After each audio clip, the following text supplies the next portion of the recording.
What's going on, everybody? I am Jared Fatty Bates. He is Brian Fillous, and the Browns suck so bad that he had to move out of state to Florida. That's where he's coming from now. What's going on, Brian?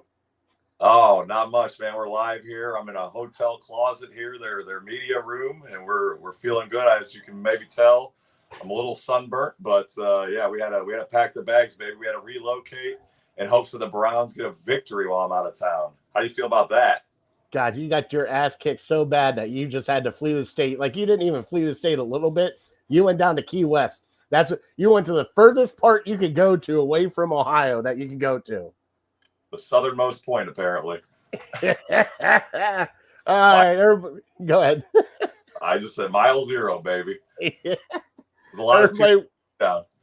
Everybody, welcome on into the 216 pregame show. I am your host, Fatty. He is Brian. We're going to be breaking down the game film from last week, which was not the greatest. Yeah, Justin, if Fatty were to get sunburned, it would smell like bacon. Yes, it would. It definitely would. I'm not going to lie. A lot of bacon in the air today.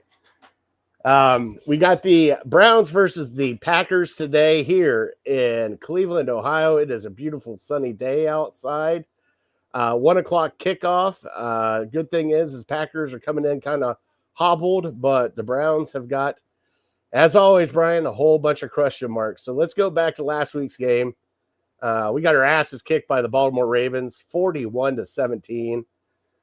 And mistakes all around. Brian, what was your big takeaway from that game last week? My big takeaway, I think the biggest takeaway I had was you missed your chance in week one. You had a chance to win. And the second biggest thing is hey, we went into the game on an 11.5-point dog, I think. So everybody was expecting us to lose by double digits, and then we lost by double digits, right? The offensive line, the wide receiver group, I didn't think going into the season that it was going to be this bad.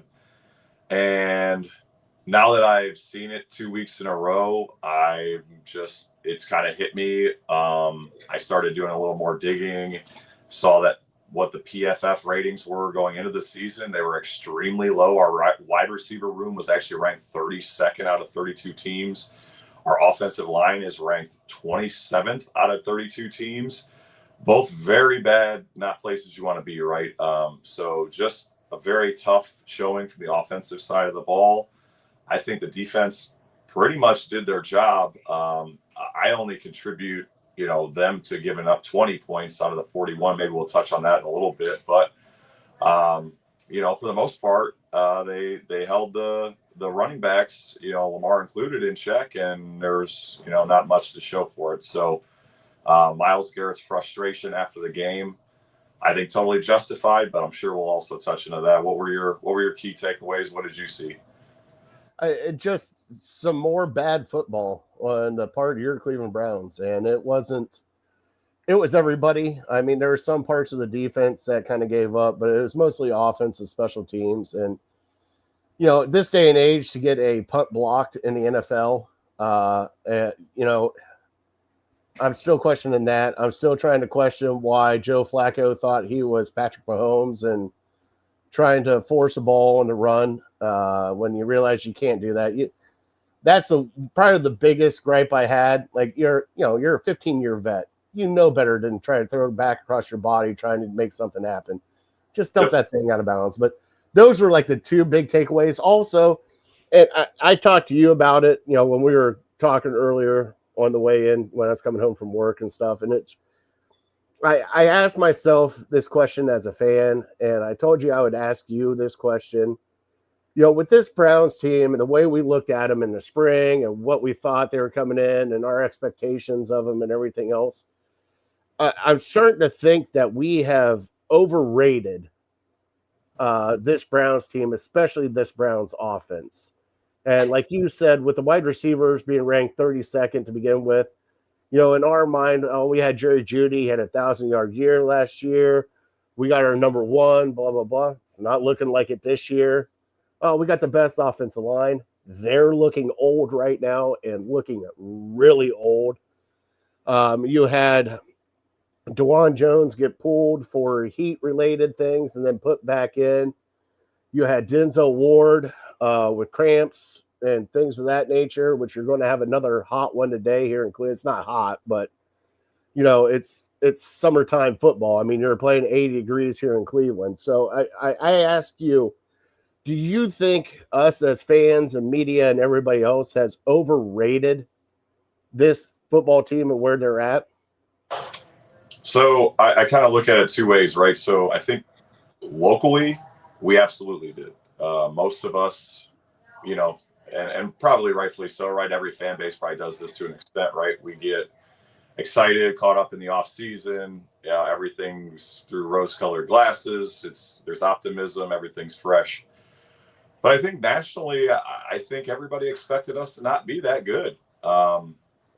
Vegas only had us for 4.5, 5.5 wins. Most mock drafts you look at were even before the season started, even though that's kind of crazy to have a mock draft that early, but most of the mock drafts had us picking 1 or 2, right? So most people looked at this quarterback room and they saw exactly what we've now saw for 2 weeks, is that it's just Joe Flacco's currently the best quarterback in the room, and he's just not that good.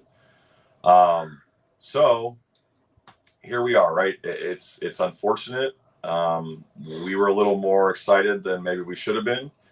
And I admit, like I said, I thought we were going to win 8 or 9 games. I thought Flacco was going to look much better than he has. And you just haven't seen it, unfortunately, to this point. So maybe we get lucky and it was just a slow start, but I'm just not feeling too optimistic. How about you? Hey, I'm not feeling optimistic either. When they came out with the stats, I brought them up on our other show. It's been 23 games since you had a 100-yard rusher. 23 games.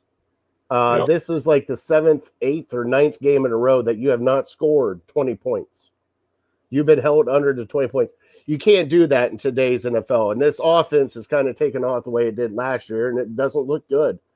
Your offensive line is not blocking well. They're looking old. They're looking like they're missing a step. Your defense is doing everything they can to try to hold everything together. But like you said, when you're, giving turnovers and block punts and everything else and giving them a short field, what was it? 21 of those points came off of 40 yards or something like that? About 30 yards, yeah.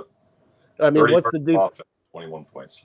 Yeah, what's the defense supposed to do with that? And I understand the frustrations. Even the offense now is starting to get frustrations with questions from the media, with Jerry Jeudy kind of slapping back at a couple of the writers. Obviously, Miles saying that it's embarrassing. Actually, we can say it. We're on YouTube. It's fucking embarrassing is exactly what he said. Yep. And then we get, the same old from our head coach, Kevin Stefanski. Well, it's frustrating. We always want to try to win. It's frustrating. Just come out and say, right now it's a shit show and we need to get back on track. And we got to figure out how to do that. When we talked to Casey last week, goal A was to stop Derrick Henry and Lamar Jackson in the rushing game. Guess what? We accomplished goal A. Yep. But like I told you, the rest of the alphabet kicked our ass. The defense did their own. I mean, they held, let's bring it up here. They held Baltimore. Let's see here. Derrick Henry had 23 yards rushing and Lamar Jackson had 13 yards rushing. Yep, which is exactly what you wanted to see. And, when you do that, you're supposed to win those games, right? I mean, it's something that's supposed to happen when you're holding them down. But when you make the mental mistakes that they did, how do you get a block punt in the NFL? How? It actually happened, I think, twice last week. I think it happened in another game. But it is very infrequent. I mean, it only happens, each team is probably, once maybe every 20 years or something like that. I mean, he just got blown through. I think that, Coach Harbaugh, his start was in special teams, right? So that's all. And that's, they saw something on film, they saw something on the tape, and they exploited it, right? Good for them, but as our special teams coordinator, Bubba Ventrone, should obviously not allow that to happen, right? That's not an acceptable thing. And then you almost lose your punter, who's sadly enough one of the best people on our team. Yes. Do you think that Bubba Ventrone should be on the hot seat for the way the special teams has been playing so far? Man, I'm wavering. Okay, I don't think he's doing a great job, but I think the talent disparity is just so great between the teams that we're playing right now and what we've got. It's just like, who plays special teams? The guys that don't, there's special guys that don't really play offense or defense, right? For the most part, there's some. They're the backups. Yeah. And so if your starters aren't very good for them, we don't have very great depth at a lot of positions, right? We've got, a few guys on offense and a few guys on defense, and that's it, right? So when the starters aren't that good, then who do you think, is going to be special on special teams if the starters aren't good, right? Those are the backups of the backups, right? So I just don't. My guess is we don't have very good talent in special teams. If you're looking at, we're ranked, I think, 32nd in talent on paper. So as a team, so I can't imagine that Bubba has got a lot to work with. Now, again, the stuff with the kicker and that particular one play, the blocked punt, I think that's probably coaching, but I don't hold Bubba completely to the fire. I think a lot of that blame goes to Andrew Berry as well. How about you? I do, but also, you got to coach the guys that, you're supposed to coach. And we're giving up huge plays, whether it be kick return or punt return. There's always one play that goes for 20, 30 yards, and you're like, what the hell just happened? And then you get the punt there that was blocked. And I don't know if you watched the replay of it. I don't know who was the blocker up the middle, but man, that guy got eaten alive. And he just got ran the hell over, man. It was bad. Like, I was like, oh shit, look at that. And then it got blocked. And then Pecorikas went down. You saw his knee buckle. And I'm like, shit, there he goes. There goes our best weapon we have. And just out the door. But I do have to give somebody credit on special teams. Schmitty boy, you came back. You made all your kicks. You made Brian happy. That's what we like to see. But he's on injury report this week. That's going to be great. I can't wait for that to, come around. But I think overall you had a chance in Baltimore, and defense just finally got gassed. You couldn't do enough on offense, and it turns into being what it was. We did see Junkins come out and play. What did you think of Junkins? First, you had 10 carries and a couple catches. What did you think of him? I think you saw exactly what we've been lacking in a running back since Nick Chubb went down, right? Jerome Ford, again, a lot of people call him Twinkle Toes. Love the passion, love the dedication to the team, but he's just not that good. Sampson seems to have that change of pace back ability, but you can tell he's not good at pass blocking yet. So, he's limited in the ways you can use him, and he's also obviously very small. Judkins showed you exactly, what he's got. He showed, there was, I think his average was like 6 some yards a game.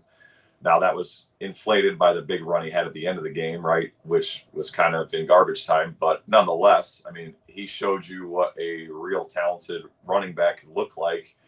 And that's almost something that we need, right? Because Nick Chubb was able to make people miss when our offensive line was giving up blocks, right? And making positive plays out of nothing. And Judkins has that same ability, I think, whereas, some of these other guys just didn't have it. So you see what, just in one game with a guy who I think only had 2 NFL total practices under his belt, you see what a guy like that can make, how he can make a difference, right? And that was pretty eye-opening to me. What about you? Yeah. Yeah, and you could see the pop there. I mean, he had, 50 yards after the first contact or something like that. So he's getting hit in the backfield. but he's getting that, spurt coming up the middle that they need. Also, I brought up the stats from the offense last week. Your leading wide receiver was Jerry Jeudy with 4 receptions for 51 yards. Then it was Harold Fanning, 5 for 48. And then Njoku, 4 for 40.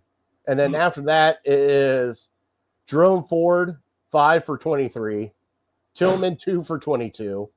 You got to have somebody, and it looks like they're loving them, some Harold Fanning Jr. Yep. But I'm telling you, that these wide receivers have got to do something to get open, to help out. And you could see on tape, like they even brought it up. Ross Tucker brought it up during the broadcast. Like, look, nobody's open. Joe's looking for him. They're just not open. Yep. And then that started the whole scuttlebutt with Jerry Jeudy and some of the Browns media that asked them, about getting open. I mean, what do you think they actually need to do with this wide receiver room and to get these guys open and get just some sort of passing downfield, which we truly need? So, yeah, I think I'm assuming they watched the tape. I'm guessing they did. I don't know. Somebody didn't watch the tape.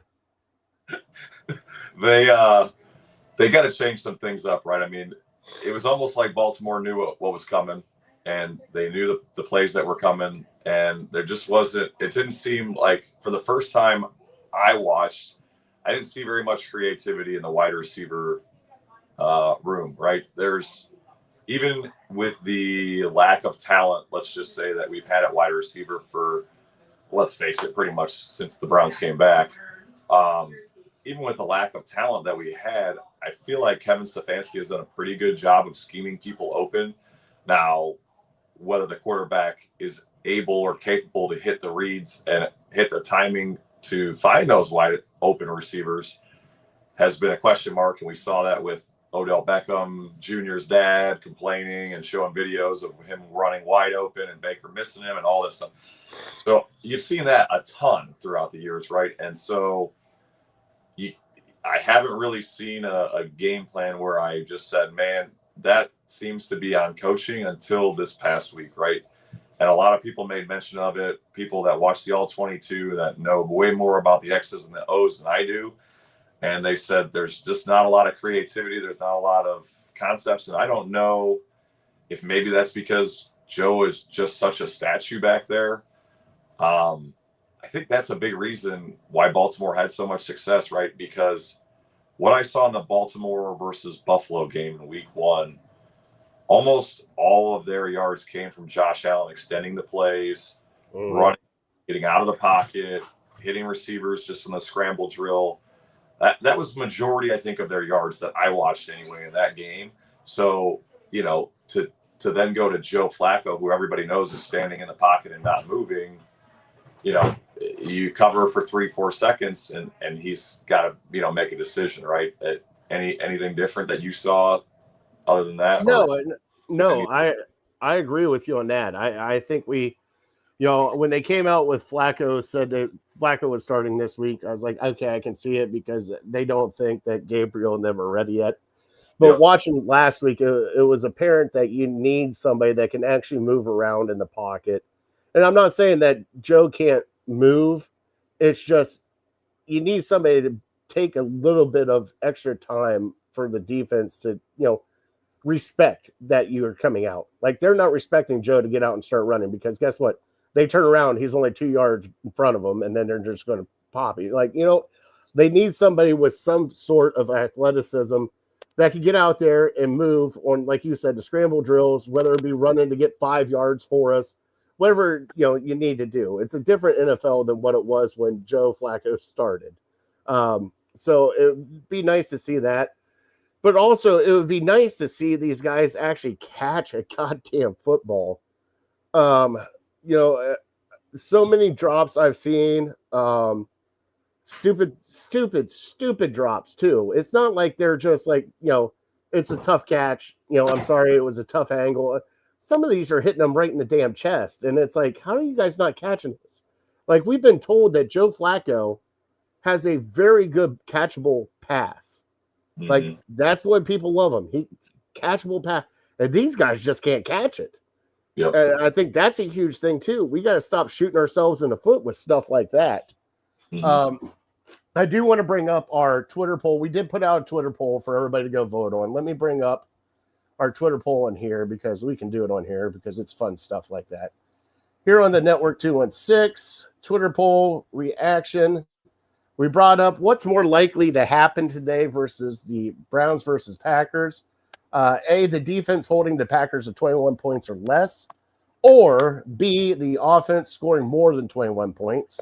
And right now, we are at 93% saying the Browns holding the Packers to 21 points is more likely. So,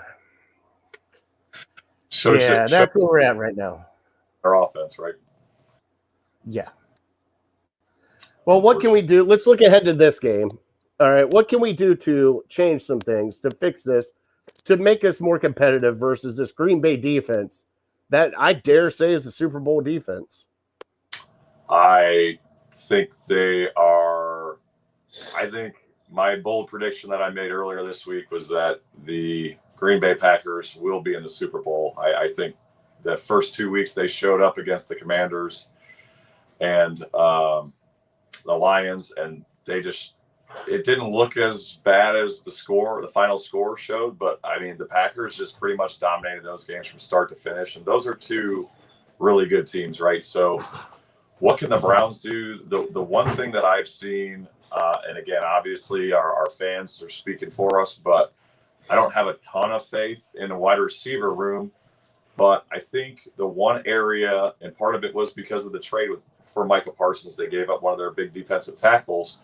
I think the Packers are a little bit softer in the middle of that defensive line. So even though it's still a good line, I'm not saying they're terrible or anything, but I think Judkins having a full week of practice. I think the defensive center of the defensive line for the Packers not being as stout as maybe Baltimore or even Cincinnati to some extent. I think we're going to be able to run it up the middle a lot better this week. And again, with Judkins having a full week of practice, I think that's going to be something to look forward to. I think he might be able to do more of those runs where he's going 4, 5, 6 yards and not even been touched yet, right? So I think that's something they can focus on. And then if they can get him going, then Joe can do the play action, give himself a little bit more time, throw a little bit of confusion. And then hopefully, like I said, hopefully they watched the tape and saw where they failed last week with the wide receivers and getting open and get a little more creative. Because, I'm sure you've watched the Packers games so far this year. We all know, LaFleur, they're gonna score some points more than likely, right? Like one way or another. They've got Josh Jacobs, like 5 wide receivers, even with one of them being injured, that are high quality producers, in my opinion. And then Jordan Love, right? So, what else do you think that we can do to make some differences here? I think we can, exploit their pass rush. If we do it right, we've done it before. And even though I effing hate tight end screens, I think we will be able to do that, because you're going to get Micah Parsons rushing. They're going to blitz. They're getting a lot of explosive plays from their front four. They're not blitzing a lot. But I think that you can, get a couple of screen passes and get them moving that way. And also, I hate to say this, but even some wide receiver screens. You got to do something to change up this offense and get some balls on the outside to soften up this interior part of the defense, because that is going to kill you. And honestly, hey, we've been saying it now for 23 games. We got to run the ball. 23 games without a 100-yard rusher. Without a 100-yard rusher is it's unthinkable in this day's NFL.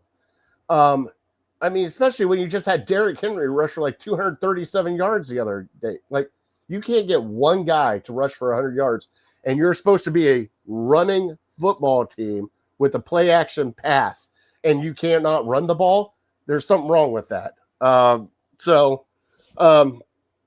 I think that's what you need to do to expose this defense. Now, our defense up against their offense, we just got to get after Jordan Love. They have wide receivers hurt. Their tight end Kraft is questionable right now. Yep. Myles Garrett should have another feast day. By the way, the sack tracker, Myles Garrett has now 3.5 to TJ Watt's 0. Just letting everybody know. We keep that tracker here on Network 216, just like they decided to keep the NFL quarterback tracker for all the quarterbacks for ESPN Cleveland. We are doing the sack tracker this year. Love it. But with this secondary too, Denzel Ward, Greg Newsome, all of them, they got to keep what they're doing. And the one thing I worry about, and I told you this, off air, the one thing I worry about the most is there's going to be a point in time where this defense, I don't know if they'll break, but they will stop giving a shit if this offense doesn't help them out. Yep. And that's what I worry about. And I worry that might happen this game where they play their ass off for the first half and the offense doesn't do shit. And they just might be like, something, we're done. I think it's a little early in the season for that. I mean, it's certainly possible, right? But I guess my biggest concern with the defense is the nickel position. Whether it's Harden or Mitchell, I think they got exposed last week. And, I think that's going to rear its ugly head even more throughout the season. But I don't see them quitting on the team just yet. I mean, I feel like it's pretty early. But, I mean, you kind of talked about it, and I've talked about it too a little bit. It's like I was irritated with Myles Garrett with the things that he said at the beginning of the year. And, I mean, I think he's totally justified. It's like it's not – you see him put in all that effort and bust his butt, and then this is the results that the defense does great and the offense and special teams fail. How many times do you got to deal with that, before you just, like you said, just kind of call it, right? So I think it's a little early for that yet, but if we start 0-4, I could definitely see that. And if there's no change at quarterback, just to give some kind of spark, you might be onto something there. Yeah. And I so worry about this defense because I've seen it before with this defense. The one year that they just played lights out and then they just couldn't win down the stretch. And it was just like, what more do we have to do? And plus they're getting gassed. Being on the field as much as they have been, I know that the offense has been trying to sustain drives just to give them a breather, but there's going to be a point in time that they're going to get gas, and this is just not going to be good for anybody. And then, dare I say, that's when we start questioning quarterbacks' jobs, head coach and GM jobs. Do you think that Stefanski and Barry are on the hot seat at all? So that's something that everybody keeps debating, right? I hope not, actually. As much as I don't like what Andrew Barry did the first 5 years that he was here. I think he finally, hopefully, learned some things. And let's be honest, I mean, the Deshaun Watson noose around your neck, they took a big swing, and it was a big miss, right? That was part of it, but I think they're potentially right. You never know with Jimmy Haslam. Unfortunately, it's like, hey, he guarantees Hugh Jackson's going to be here for a long time and then fires him like 2 weeks later or something like that, right? Like, you never know. So I think based on the way that the draft went, I think that told you just how comfortable Andrew Barry and Kevin Stefanski are. To trade down for a pick next year, I think that told you all you needed to know.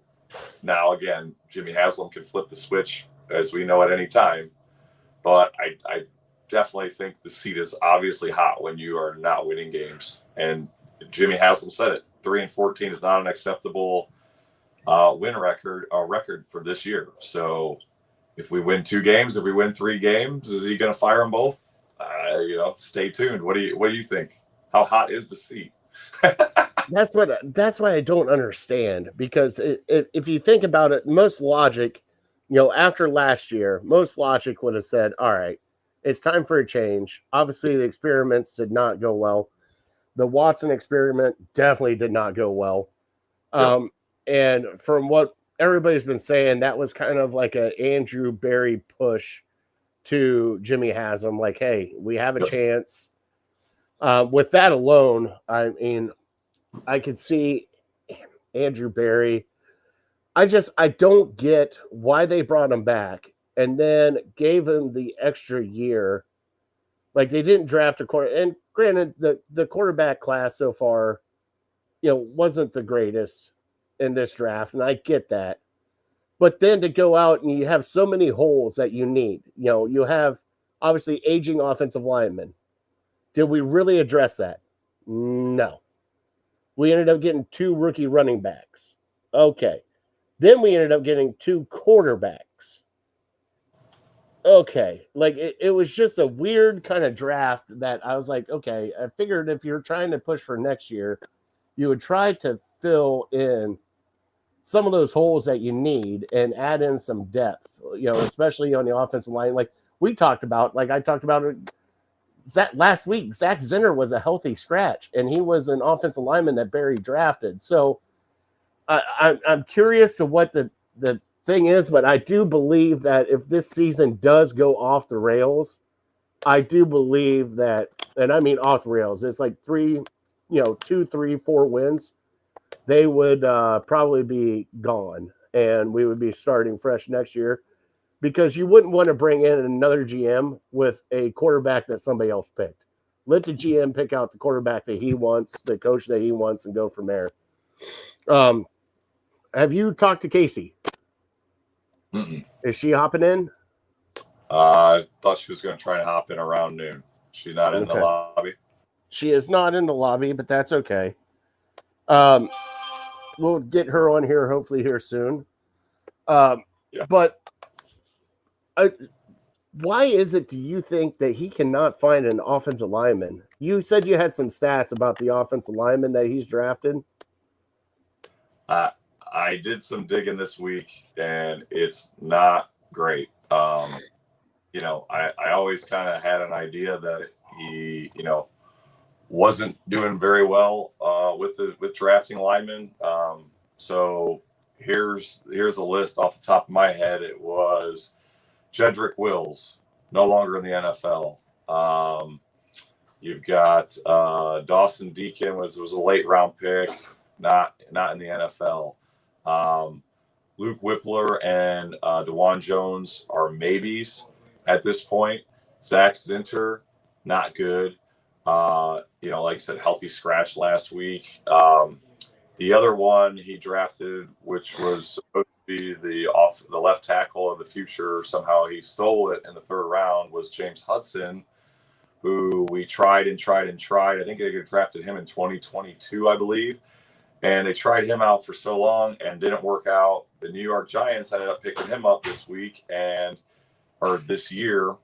offseason, and played him as a backup to their injured left tackle for half a game before he played so bad that they pulled him and benched him in the first game of the year. So aside from DeJuan Jones, who's not playing very well at left tackle to this point, aside from him, really Andrew Berry has not drafted nobody to start on this offensive line. So it's just very concerning. And that's 5 years ago that he started, he became the GM. So that's just not good. I mean, you said the offensive linemen are getting older, right? And you got to replace them with better talent at some point. And that's probably part of the reason why everybody thinks this Browns team is just not very talented. Yeah, we got to start hitting better in the draft because now we're starting to get up there in the oldest range of the NFL, and that's not a good thing when you're up that high. Yep. We have our guest in here. We have Casey is going to join us here in a little bit. Huge Browns fan. So let's bring her in here real quick. Casey, Right. thank you for joining us. Hi. Hey, Casey, Hello, how are you doing? I'm good. How are you? I'm good. So this year so far, you being a Browns fan and a Buckeyes fan and everything else, what are your thoughts about this team so far, these first two games? I mean, the same thoughts I've had for the past 10 years, really. I just don't know anymore. I just don't, I don't understand certain things and and I can't defend it. No. It's just, there's just too much negative happening to say anything that's really that positive. And what were your expectations going into the season, Casey? What were you thinking? And after this first 2 weeks, have they changed at all, or were you kind of expecting this? No, I mean, I was expecting it.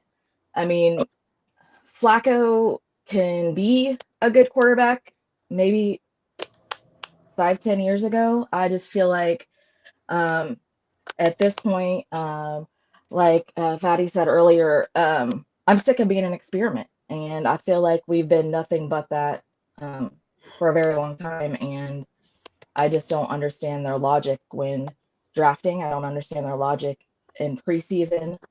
Um, my expectations are pretty much none at this point. I mean, if we win, yay. If we don't, yeah, that was supposed to happen. With what they've done with this quarterback position, with all the four quarterbacks and drafting two rookies, what do you think they should have done with this quarterback room, and who should have got to start and how they should have handled everything? Okay, let's start with Flacco. I feel like, first of all, maybe they should have never released him in the first place, and then maybe he would have had more time to develop with our coaching and gotten better, acquainted with the players and how the Browns do things. And maybe at this point he would be leading us to the playoffs. Mm-hmm. So I feel like, yeah, I mean, having Flacco on the team, is that a good mentor? Is that somebody that can help develop these younger quarterbacks? Absolutely. I don't know much about Gabriel, I'll be honest. I didn't really follow him as a quarterback. I mean, he looked decent when they brought him in at the end of the game. I feel like definitely could use some more work. And same with Shador. I mean, yeah, I followed Shador a little bit, but the hype. We've been through the hype of people before. We've been through Johnny Manziel. We've been through the hype of him, and then he was a fluke. Baker Mayfield, we had the hype of him, and I feel like Baker could have eventually done something if he didn't hold a grudge against Cleveland. And that's the thing. These quarterbacks come in, they expect to be stars, and then when they're not, immediately, it's like they turn on us. So we're not going to get production out of them because they don't want to play for us. And that's just how I feel about it. So I really didn't have any quarterback expectations this year. When I saw who we drafted and what we were doing, I was like, are we even looking for a quarterback? Are we looking for our, quarterback that's going to take us years beyond years and beyond? I don't think so. So I guess I don't understand what they're doing. I think a lot of Browns fans are with you, Casey. Unfortunately. Hey, I'm honest. I'm not going to be like, oh, they're my team. I'm going to stick beside. Well, I'm going to stick beside them, but I'm still going to talk shit with the rest of everybody. Like, what are you doing? Love it. Love it. Well, maybe something a little more positive. Let's ignore the quarterback for the rest of the interview here. How about you're an Ohio State fan as well, right? And so Quinshon Judkins obviously only played 1 year for Ohio State, but he did pretty darn well in the playoff run and the national championship we had last year. So what now that he's officially, I guess, supposed to be the starting running back of this Browns team, what are your expectations for him? And what do what's his ceiling or floor, or what are you looking to see out of him? I see potential in him. I do see him as being a long-term running back for us. I do see him improving and getting more carries. I'm excited about him. I'm Yeah. hoping that, whatever is going on in the off season or behind the scenes with him gets taken care of, and that, nothing like that happens any further to inhibit us from having a decent running back. I do see potential in him. He's young, he's fresh, he does carry the ball well, and I'm hoping that, with our hurtful loss of Chubb, that he can come in and step up and at least, get close to what Chubb did for us. Sure. What are your expectations for today for this team? What are you looking for this team to do today against the Green Bay Packers? Well, starting with defense, I really hope they can make a tackle. I'm so tired of the missed tackles, not wrapping them up and taking them to the ground. The missed tackles has been a problem. And although we have a decent defense, they say, I don't understand how we're ranked where we're ranked, because I'm not seeing it that well, but the missed tackles just really irritate me. And offensive wise, man, they got to catch the ball. They got to stop dropping the ball and, trying to, be a hero and make these one-handed catches and, being sloppy with their hands. That's a huge deal. Flacco can throw it. You got to catch it, and that's what I hope to see. I hope they worked on that this week, and maybe we'll get some yards today and get down there and get some touchdowns. Hopefully. Now, if they do have to settle for field goals instead of touchdowns. Oh my gosh. What? She already knows what's coming. So, in week 1, I don't think anybody had any confidence in Mr. Andre Schmidt. Week 2, did he do enough to instill some confidence from you? Are you going to be holding your breath up for every kick? Yeah. How do you feel about it? Man, listen to the Bengals on because of kicks hurt. Okay, I live with a Bengals fan. I have to deal with it. Oh, I just, it's no excuse for me. Like, kick them or leave. I mean, I don't know what else to say. I get it. Everybody has a bad day. I'm not gonna hate on the guy too much, but you just can't. It's the NFL. You can't have that. You cannot have losses based on missed kicks. You cannot have, somebody that's not going to help you win. And another struggle the Browns have had over the years, why can't we get a kicker? I don't understand that either. But, it is what it is, and hopefully we get somebody in there that we don't have to worry about. But we haven't seen it yet, so not since Dawson. Oh, no. And I definitely wish we could get him back. Mm-hmm. I know he's coaching high school football right now. Hey, you can kick into your 60s, right? Hey, I mean, you're just kicking. I feel like he could. I feel like we get him up off the couch like we did Flacco, and maybe he come in there and be like, hey, impress us all. Just give him a $5 million right up front and be like, hey, this is just for you. Just come in here, make a couple kicks for us. That's all we ask. All right, Casey, thank you so much for joining us. No problem. Thank you for having me. Before we let you go, though, we want a player that you're watching this game, player that might pop off for the Cleveland Browns, and also give us your score predict for the game. I'm really liking Fannin right now. I love Njoku, but I'm really liking what I see from Fannin, and I did take him on my my other fantasy team league that I'm in this week. Hoping that he'll be a little bit of help there for Flacco when he can't find anybody open. And the score, oh my goodness. I know it's hard, isn't it?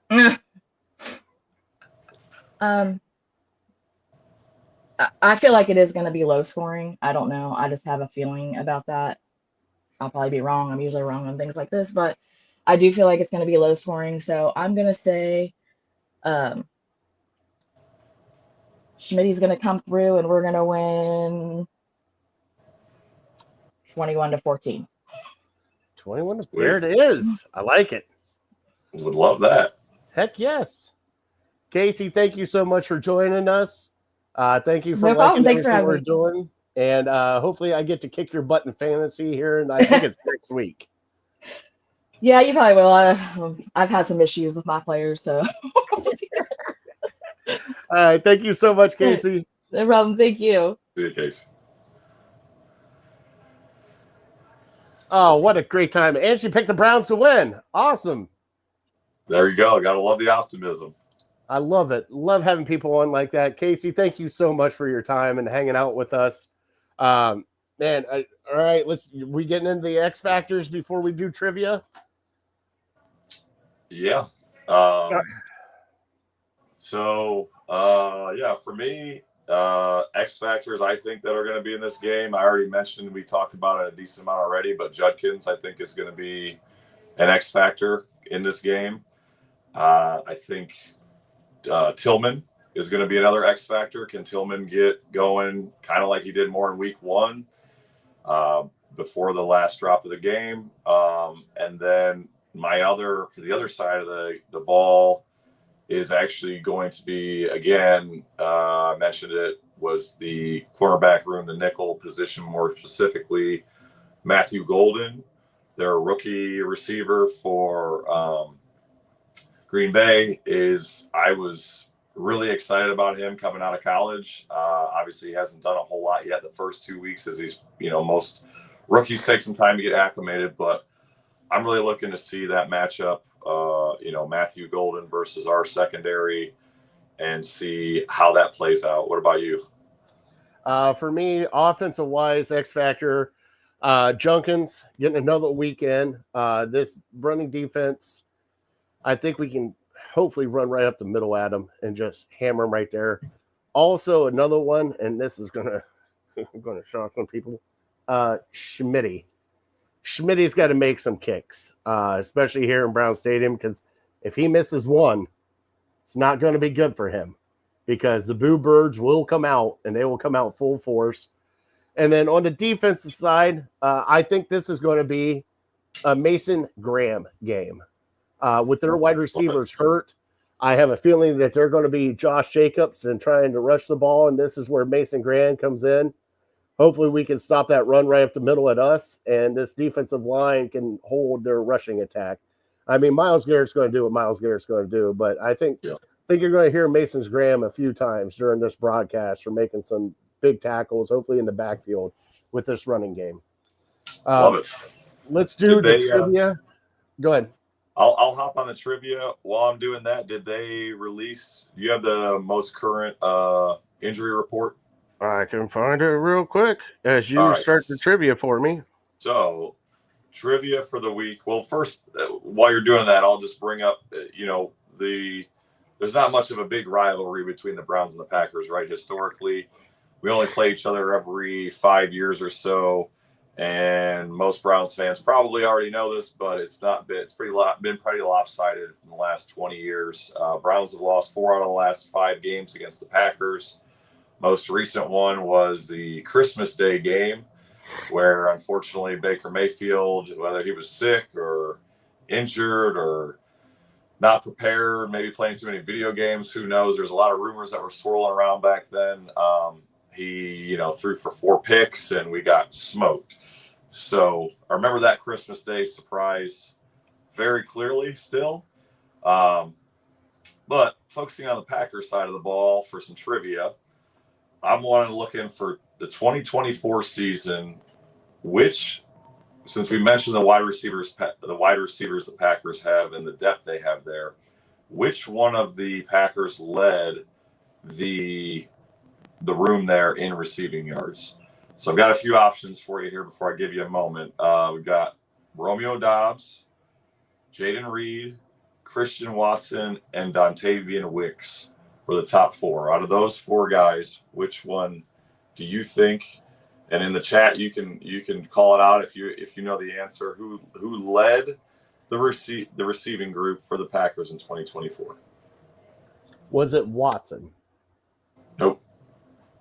Dudes. Actually Dobbs. Okay. Which I was surprised to see as myself. So no, I know Watson got a lot of big plays and everything else. Now they do have some serious injuries on their wide receiver room, so they're down.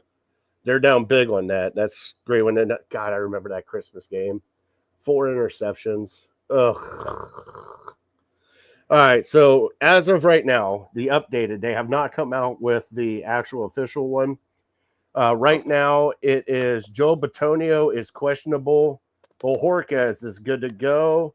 Collins is good to go. Carter is questionable. Conklin is questionable. And Schmitty is questionable, but he should be good to go. Everybody else is good to go except for Mike Hall. And it is announced again that Shedeur Sanders will be the emergency third quarterback. So there we go. All right, bud. It is time for our predictions for this game. Get the score predicts in, and we'll go over the Network 216 Twitter poll one more time before we get out of here. All right, Brian. Green Bay is coming into our house, our dog pound. I saw a lot of them downtown yesterday at the Pickle Fest. I just seen just that puke green and yellow everywhere. It's not as puke as the gold and black from somebody else that we hate in this city. But do you think the Browns pull off a win today, buddy? I do not. Unfortunately, I think that the Browns are going to lose another game by double digits. I think the Packers are I think they're destined for good things this year, unfortunately, and I think they're just going to continue to look dominant against the Browns. And my prediction is, even though Judkins has a good game, which will be my bold take here in a minute, I think the Browns are going to lose 24-13. Okay. All right. How about you, Fatty? Yeah, I'm not feeling good about this at all. I'm really not. This offense hasn't shown me anything. I think they might get 2 touchdowns, so I will give the Browns 14 points. But I don't think that the Cleveland Browns can stop Jordan Love to the point. I'm going to go 24-14. Well, we're simpatico on that one, buddy. Yeah. And then Justin chimes in and said the Browns win 17-15. Let's check out our Twitter poll before we get our bold picks for the game. Twitter poll so far right now, and God, I love the Dude Network. They chimed in too. I'll get to them here in a second. Right now, A is leading it. The Browns defense more likely to hold the Packers at 21 points or less. 94% to the Browns offense scoring more than 24 points or 21 points. Not good. Not good at all. That's kind of sad, but hopefully both things happen in the same day, right? Hopefully the defense, man, we score a lot of points. That would be nice for a change. That would be huge for a change. All right, I will go first with my 2 bold predicts for this game. First bold predict, Junkins. It's our first running back finally to get over 100 yards rushing. We need him to get 100 yards rushing today. I'm going to book it that Junkins gets 100 yards rushing. And also, I'm going to book it that Fanning Jr. gets 75 receiving yards today. What about you? Dang, man, we must be thinking about the exact same game. My initial was Junkins, but I'm actually going to go defensive side of the ball then for my other one. I think the defense finally gets some of that magic today. I don't foresee it making a big change in the game, but I see the defense causing 2 turnovers today, and I just have a feeling. I just have a feeling. Shut up. A weird feeling. They only had 4 all of last year, and you're thinking they're getting 2 today? And 0 so far this year, baby. Woo-hoo! So and Jordan Love has not thrown a pick yet. So I'm going way against the grain here, but I think they not only have I think they have a fumble recovery, and I think they have an interception. Justin I feel it. I'm going to book that Fatty eats too much. Oh, I love my friends. I love them. All right, everybody, well, go enjoy the Browns game. Go watch your pregame show. Catch us back next week. I am Jared Fatty Bates. He is Brian Fillous. Have fun, everybody, and go Browns. Here we go, Brownies. Here we go. Ooh.